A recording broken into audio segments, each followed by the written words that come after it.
अरे झोली मेरी भर दे सुबह शाम दाता हो मेरे राम दाता, झोली मेरी भर दे।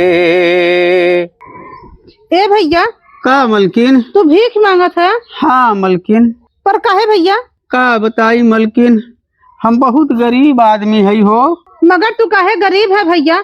कमाई धमाई का अमीर ना हो जाए चाहे। ए मलकिन, का भैया? हमारे मलकिन का तबीयतवा बड़ा खराब रहत हो, यही से हम देश परदेश नहीं कई पाई, यही के कारण हम भीख मांग के पेट पर्दा चलावत है मलकिन। भैया गाँव देश में काम बा कैली है करे। ए मलकिन, का भैया? जब इंसान के पास मजबूरी होत है तो गाँव देश साथ नहीं देत हो।